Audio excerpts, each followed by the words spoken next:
tomorrow. All right, you guys, it's Valentine's Day, as beautifully depicted by these angels. Happy Valentine's Day!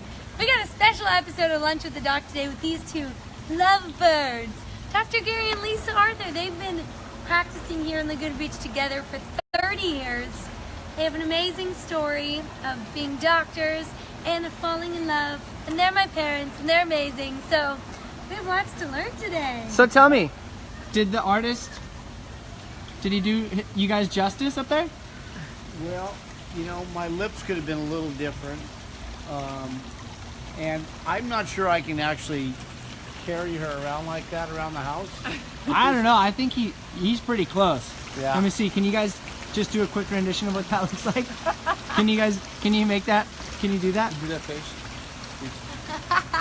I'm looking at you. That was, you nailed it. Can you pick her up really quick and hold her on your left shoulder like that? Not a problem. Like all ballerina-esque? Got you. Wait, hold on. Oh, yes! Right! You guys nailed it. That was the best thing I've seen all day. Good job. Hey, come on, let's go stand, sit over here. Hey, come on, let's go stand. Come on, let's go over here. So where are we right now? We are at my favorite gallery. This gallery? This guy? Gallery. And, Ooh. McDonald Gallery. Hello, young man. Ooh, maybe he's my Valentine. Beautiful Yay. little music. Nice Beautiful little, music. Nice little nook. Great spot. We're gonna go to lunch after this, but we wanted to just come to this beautiful little spot, have a great conversation. We have lots to touch on today. We're gonna talk about your guys' story. We're gonna talk a little bit about relationships and some tips for healthy relationship. We're also gonna talk about heart health because it's Heart Health Awareness Month and it's Valentine's Day, which is all about the heart. And the heart is super important because there's a lot of heart disease, heart attacks, things like that. So it's important to be up to date on how to keep and maintain a healthy heart. How So many we got times a does a lot. heart beat in a lifetime? Ooh, let me Google that. A lot. Yeah, A lot. a lot A of lot. times. Many times. Many So you times. want to have a strong, healthy heart. So we're Yeah, going to talk somewhere about that between too. 60 and 90 beats per minute is where people usually operate from, and so you do the math on that. Mm-hmm. That's a lot of heartbeats. Yeah. And one of the things that Maria was reading today, that laughter makes the heart very healthy. Yes. So, and we love to laugh. We do love to laugh. And Our we family. sing that Good song. medicine. Yep, we've seen that. What song? We love to laugh long and loud and Whoa, clear. whoa, I'm starting to float. So that's one of our 3 tips today for maintaining a healthy heart. Number 1 is keep laughing. There was a study done in 2005 by the University of Maryland Medical School that found that they wanted to see, okay, does laughter affect heart health? And so they made Why laughter? subjects because it's been known that laughter improves the heart. Huh? So they wanted to see if this is true. So they put subjects to watch a film that Sorry. was Everybody out there laughter provoking, and those that did watch that film for 15 minutes had increased heart function and blood flow. So keep laughing. That's tip number 1. Okay, what's tip number 2? Tip number 2 is to get adjusted regularly. Why is this so important? Well, because you have nerves that come out of your spinal cord that go directly to your heart. Ooh. And are like the brain of the heart. They're telling the heart what to do and how to function. Hey, who are we anyhow? Did we introduce ourselves? We did. I said this Dr. is Dr. Lisa Gary and Arthur. Lisa Arthur. DC? Yes. All right, good. Making sure, they may not even know. Chiropractors for 30 years in Laguna Beach. We're supposed to always say that. And I We're did say married that. now. We're in And- our 37th year. I was going to say also about adjusting why it's important is because it tones the sympathetic and the parasympathetic nervous system. If you have Yes. too much sympathetic tone, you're going to have too much constriction of your blood vessels and it's going to be harder for your heart to pump. So you need a nice balance of your parasympathetic and your sympathetic tone, and adjusting helps that. Ooh. Yep. Didn't you have a research study that you Yes. just found? Yes, so there was a research study done by, let me see. So it's in the Journal of Manipulative and Physiological Therapeutics done in May 2006, and it found that chiropractic adjustments increase heart rate variability, which is basically the heart's ability to adjust and adapt to the different stresses of life, or exercising and having increased heart rate, decreased heart rate. So in 2006 they found that chiropractic adjustments increase that heart rate variability. And Dr. Higgins, he is the cardiologist at the McGovern Medical School, he says that heart rate variability, if you have an increased heart rate variability, you have a healthier heart. If you have a decreased heart rate variability, then that leads to greater risk for heart disease, heart attack, and other diseases. So that's good to know. If you can increase your heart rate variability, you're better off, and chiropractic adjustments do that. So that's what you guys have been doing for 30 years. It's been fun. And that's why you're so healthy. Yep. That's why I'm so healthy. I get adjusted all the time. That's why your lips are so red without having to wear lipstick. Yes, exactly. No lipstick here. Just my natural lips. Wait. Her nose is growing. And there's one more health tip. Yeah. For heart health. Yeah. Decrease your inflammation. Yes. We've talked a lot about that over this last year of doing lunches with the doc. Inflammation, decreasing it. I mean, let's go through the basics. Stay hydrated. Your body can absorb 4 ounces of water every 20 minutes. So keep hydrated. You think about parts per million. The more parts per million you have, the more prone to inflammation you're going to have. You want to, if you spilled acid on your hand, what would you do? You'd put it under water to decrease the concentration, decrease the inflammation. Number 2 is good quality fish oils, really high quality micro distilled fish oils. There's inflammatory tests that we've talked about in past episodes, but taking 2 to 3 good quality fish oils every meal, an excellent way to decrease your aging process, slow down the hormonal imbalances, help your immune system, keep your healthy skin and hair, those kind of things. So. And keep your fats. Keep your fats balanced. Keep your fats balanced. So those are the 3 tips for heart health. Keep laughing, get adjusted regularly, and decrease your inflammation. Yeah, so and that's chew our your heart food. health. Chew your food. That's an inflammatory process. Oh, yeah. Chewing your food. So yeah, there's some basics on heart health. And it's good to have your heart checked out. I just recently had a treadmill stress test just to see what my coronary artery function was, and all came out good. So it's good to see what's going on, especially if you're starting to have symptoms. But 50% of the time, the first symptom of a heart attack is death. So it is good to kind of keep up on these kind of things. Very true. Look at your inflammatory markers. It's really not so much about cholesterol levels. It's really about inflammation levels. And that's where you want to look at your homocysteine on your blood test. Make sure it's on your blood test next time you get one done. And also your C-reactive protein. You want to check that out because those are measures of inflammation. Ferritin also looks at inflammation as well. So those are things that we can always take a look at someone's blood test and kind of see where their risk factors are and what they can do to decrease that. So that's good. Good. And I've also heard a study, and I'm not sure which one it was, but that love is also healthy for your heart. I think so. Even if you're not married, you can love on a pet, you can love on a friend, you can love on a neighbor, of course your husband and wife, your kids. Just start sharing words of love and encouragement, and that's good for your heart, it's good for theirs. True love. Exactly. So we want to talk a little bit about love, and that's why we have both Dr. Lisa and Dr. Gary here today. So can you guys tell us a little bit about your story? How'd you meet each other? How'd you fall in love? What have you been doing together for the last 37 years? Well, Gary needs to start this story because he was the one who had a vision of what his future wife would look like, would kind of her essence. And since he picked me, that vision must have been about me. So go ahead and tell your vision story. Well, my best friend, Dr. Roger Knight, was growing up. We used to go every weekend or many weekends down to Leucadia and hang out and surf. We both had VW vans, so we'd go down there and surf and hang out. But there was this really cool flea market, and we used to see the most beautiful surf natural mamas just you know, those were surf hippie kind of days, great music and all that stuff in the mid-'70s.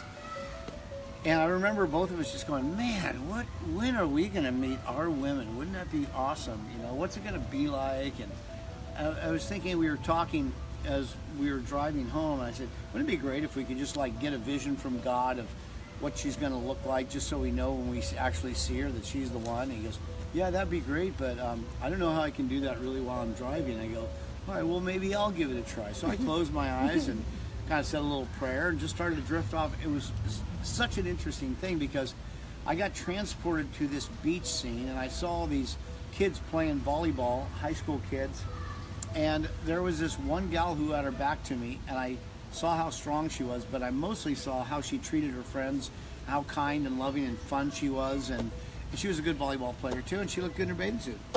And I saw the color of her hair, and it was pretty much this color, yeah. And so then, about a year later, my buddy Roger and I were walking through Cal Poly San Luis Obispo, and I just was, you know, had my normal, you know, male radar on, and Male radar. and so I'm walking, and I see this girl walking, and she's looking down and smiling, and I'm like, wow, look at her. And I just looked at her, watched her, and she never looked up. She kept looking down, smiling. And so then I went, wow, I watched her walk by, and I said, hey, Roger, did you see that girl? You just know what girl? I said, that one over there in the stripes. And he goes, no, I didn't see her. I said, something about that girl. So about 5 days later, That this I was girl. sitting in between classes, and school was just getting started, and here I see her walking up. I said, there she is. So I'm just gonna wait and see if she actually looks up this time. Sure enough, she looked up and smiled, and I smiled at her, and I figured, you know what, I'm just gonna stay right here. So about, I don't know, 5-10 minutes later, she came back around and looked at me and smiled again, and I said, hey, what's your name? And got to know her and asked her some questions about, you know, what she's doing here at school and all that. And I said, you know, I'd love to get to know you better. Would you be willing to give me your phone number? And she did. And Nice. and back in those days, they didn't have answering machines, or at least college kids didn't have answering machines. And it was Well, you're 1977. really dating us. 1977. Yeah. And Yeah. so I called her a number of times, and she from there says, nice guy. He gets my number and he never calls me, right? Is that what you said? Yeah. Yeah. Yeah. Uh-oh. Miscommunication. Yeah, it was a little miscommunication. And then because I hadn't seen her in a while, I did go out on a date with a girl, and then she saw me in the car with this girl. Yep. Saw him driving through campus with Betty Boop next to him, snugged up all close on his Rambler station wagon. So I knew that, oh, okay. That's why he's not That's calling. why he hasn't called me. He has Betty Boop. She was a real cutie. Yeah. Betty So- Boop. So anyhow, it took a long time. One time I had Lisa over at my house for dinner, and you know, it had taken a while to work through stuff. I thought I was going to marry a gal in Canada, so I wasn't really you know, trying to find someone else. And I remember I had her over for dinner. I said, Lisa, how many guys at this point in your life would you say you're romantically involved with? And she goes, including you? I go, yeah, why don't you put me in the group too? She goes, well, 3. I go, oh, okay, that explains some things. So she had her old boyfriend, a new guy she was in. Sometimes this stuff's confusing. I had to go back to Montreal Yep. Yeah. on 2 more times Very and make sure. confusing. Yeah, it can be it's not for the weary at heart. No. No. You have to kind of keep on going for it. And then when I finally realized I absolutely loved this gal, it wasn't going to happen with a girl. Betty Boop was not happening. Too busy with her TV show. I wanted her, yeah, you know, boop boopy doo and stuff. Guys chasing her around all the time. That I wanted to I wanted to be with her. And so we had a beautiful moment underneath my parents' property in Palos Verdes, the Tree of Enlightenment. And I just remember just holding her and just feeling like, wow, I really love this girl. And then she let me know that she was going to be going back to school and moving in with her boyfriend. It's like, what? How? What? This doesn't make sense. So go ahead.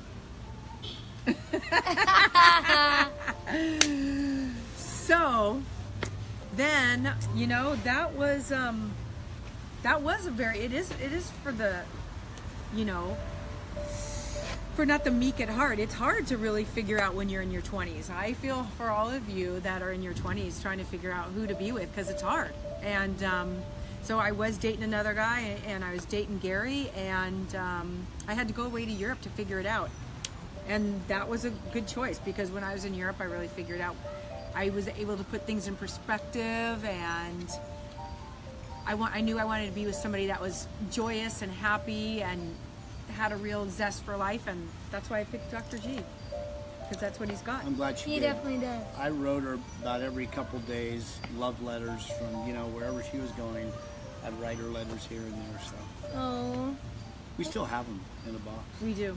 Oh. Haven't read 'em. That is sweet. They're not in the cloud. They're real. They're real. No, they're real. So when she got back, I said, look, let's get one thing straight. If we're going to do this, I'm going into this to get married, and I want to make sure you're on the same page with me on that.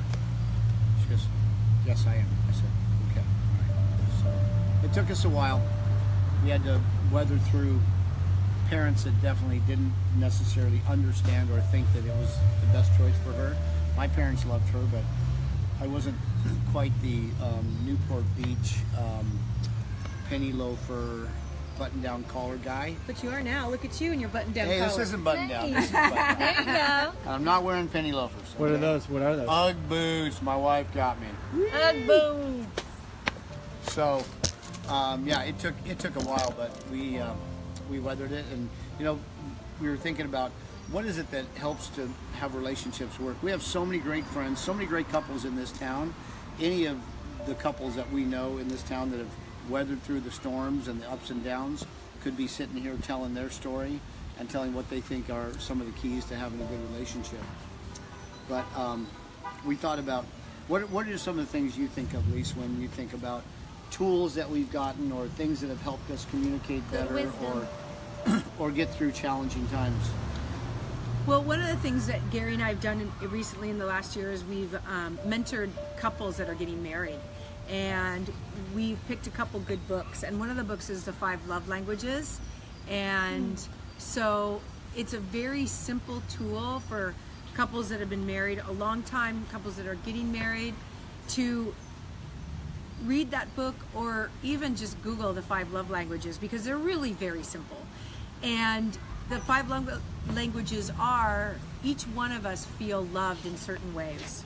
And our spouse or our significant other may want to be loved in a different way than us. And so to know each other's love languages is very important, and to be able to express to that person that you love them in their love language. Like my love language is acts of service, and that means, you know, when my husband takes out the trash, or when my husband comes in the morning and brings me a cup of tea, those are acts of services that shows that he loves me, and he knows that's how I like to be loved.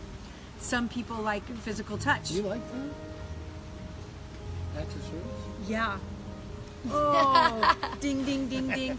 So Gary Arthur's is physical touch. So he likes to be touched. He likes to be hugged. He likes to be cuddled. And Isn't nature wonderful? so that's the second one. Another one is Quality time. quality time. And here we are all spending some quality time. That's mine. That's Maria's. Another one is Gift giving. gift giving. Okay. Gift giving. And another one is affirmation. Words of encouragement. Words of encouragement. Acknowledgement. Acknowledgement. What a great job you're doing. Yes. And so, Another great dinner you've made. yes. Thank you for doing all that laundry and putting my clothes away. You're welcome. Again. Yes. Wow. And so then you can list yours in order. Like mine's acts of service. My second would probably be words of encouragement. Mm-hmm. You know, so then you can just, know what your partner, how they like to feel loved. And that's been very, very helpful, I think, in our relationship. Knowing that about each other and reaching out to each other in those love languages is super important. Yeah, I mean, it shows that if you're truly intentional with, look, I'm taking the time to first understand you, and I want to show you that I love you in the ways that you mean a lot to you, not necessarily that mean a lot to me. But the natural tendency is Like if we're all about acts of service and they're really not, you can be doing acts of service, and they're not feeling love from you at all because you don't know their love language. You're doing what you think is important to them. Like, remember the person that told us a story that it was the person kept coming home at I know it. The wife was the one that was the main worker, and as soon as she got home, she basically just wanted to chill and just have some space. And he kept going, hey, tell me about your day. He wanted to engage and talk and spend quality time and everything. And she's like finally she's just like, would you just leave me alone? I'm just trying to sit here, just like rub my feet and be quiet or something, whatever her love language was. Who was that? Remember that was from Faster Mind. Yeah. Go Summit. That's right. Last year. Aaron, that's right. So, So hers would have been acts of service of leave me alone. yes, if you want to serve me, you'll just let me be. Yes. Just let me be. Intention versus impact. Yes. Intention versus impact. He could have the intention of showing her that she's loved, but the impact on her was not that. Because you're good. bugging me. So yeah, give and it shall be given unto you. If you learn what people's languages are and you try to give it, of course it's going to be more of an environment where someone's going to want to give back to you too what you're looking for in a relationship. So I think the other thing I was thinking about is shared purposes. And there's nothing as strong as a purpose. And if your purpose, like Lisa and I, we shared a purpose in that we wanted to become doctors of some sort to help people.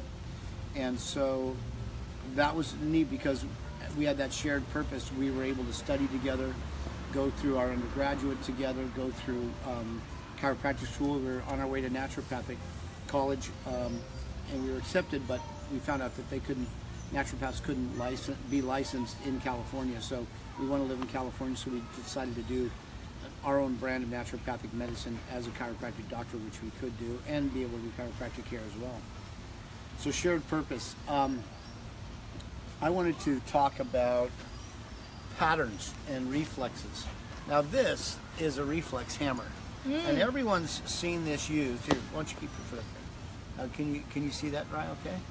All right. And what we're going to do is we're going to basically give her nervous system an impulse or a stimulus, and we're going to see what the response is. Oh, Ooh! you see your foot? Now watch this. Put your hand there. I'm not dead yet. You see that? Stimulus, response. There we go. So, I'm not dead. what kind of stimulus does your spouse or significant other give you that creates a response that you really don't like? If they give you a stimulus, do you automatically go there with a retort that maybe isn't going to bring about more fun and more love? So have you ever seen anything that have I ever done anything, honey, that you didn't have a good response to? Driving like Mr. Toad's Wild Ride. Okay, that'll do it. That'll do What it. does that make you do? Tell you what to do. Yeah.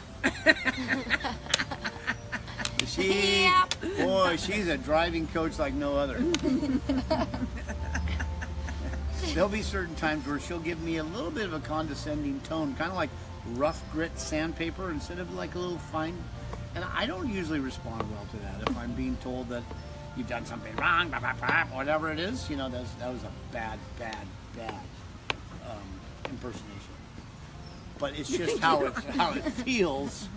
It feels like, it's not warranted. And then I'll go a certain way. So here's the idea. If there's a pattern that seems to happen, you want to try to Interrupt the pattern. Interrupt the pattern. So Anthony Robbins talked about that. Like if someone's doing something over and over, you've got to interrupt the pattern by saying, here they come, here it comes, and you go, I love you so much. Instead of getting pissed. Or shoot him with a squirt gun. Or something. That would Just be surprising. Something to interrupt the pattern. Yeah, so Be it's creative. not the same thing. Yeah, be creative. Yes. Make a face at them when they do it, instead of just going right there and it's an automatic loop, you know. Well, that's one thing in that other book that we read about marriages that they talk about, that when people do get into that area of their skirmishes and their fights, that if one of them can make the other one laugh, which is basically interrupting the pattern, or switch it up, that those couples are the most likely to stay married and make it through. And so that is really, really important to be. Wasn't that the Four Horsemen?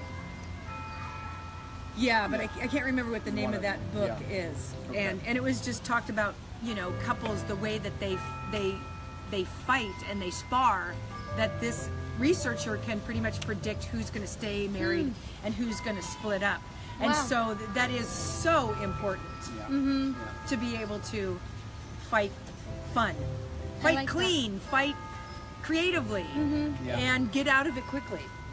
Yeah. Not get so big. And forgive. And forgive. Move on as quickly as possible. The longer you harbor that thing, the more it's going to grow. And I think that's really good. Forgive quickly. Forgive quickly. Some families forgive quicker than others. Some people don't want to admit. Some people don't want to admit that they did anything that they could have done differently, and they don't want to apologize.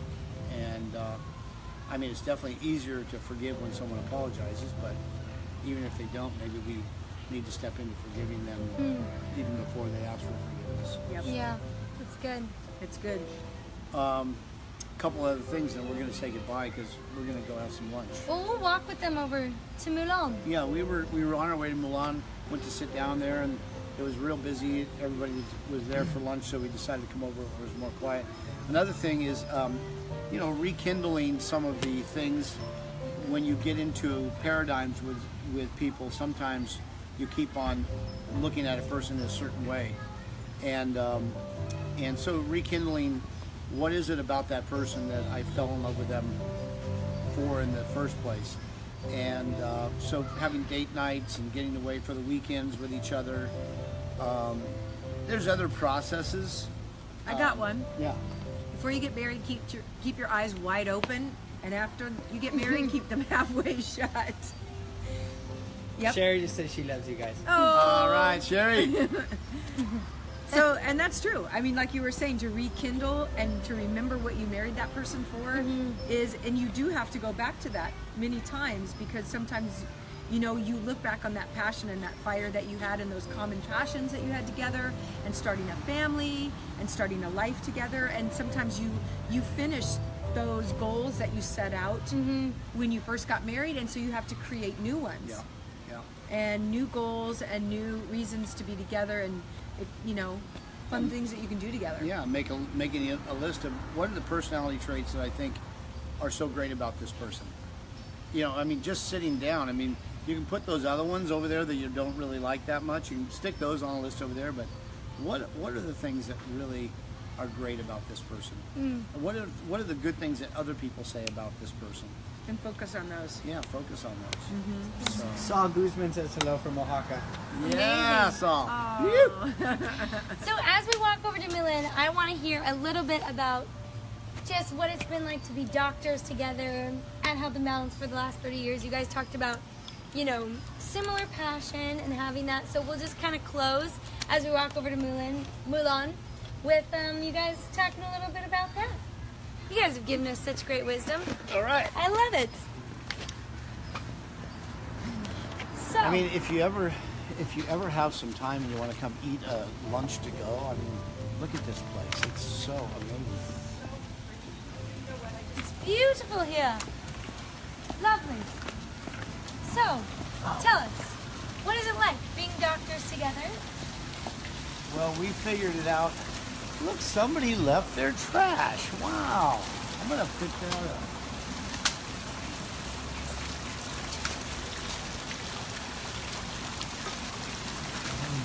So, with Gary and I, and just having our practice together for 30 years, the thing that has been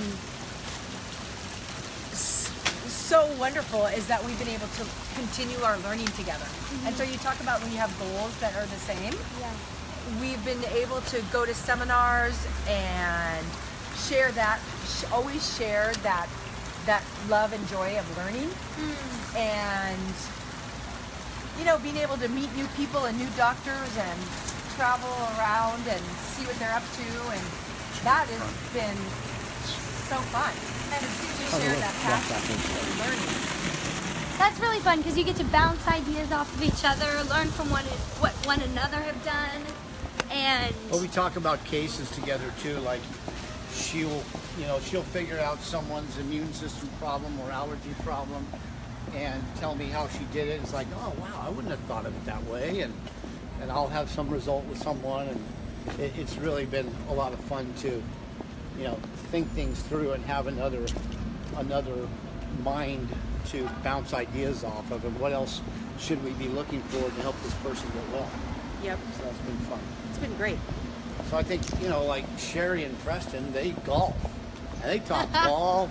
They talk their golf shots. They share that in common. So finding those commonalities, I think, is really, really good. What you have in common, what you share, if it's music. We just went and saw a great concert the other night of an artist named Bruce Coburn that we started listening to, when we first started meeting in the 70s. You guys look so romantic. You guys look so romantic together. Are you guys out for a romantic lunch? No. We just got he's a cute date, cute date. Hi. So now we're heading to Milan. We have a little French-style lunch, which goes along with the romantic feel of the day.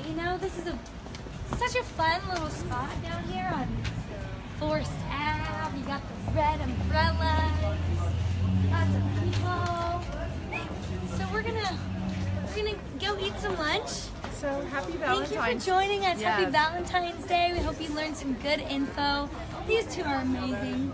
Thank you for loving each other and loving us. You've been amazing parents, and so proud of you guys and all that you do and all the people you help. It's amazing to see. So lots of love from the Arthur family to all of you. Thanks for tuning in. You're amazing.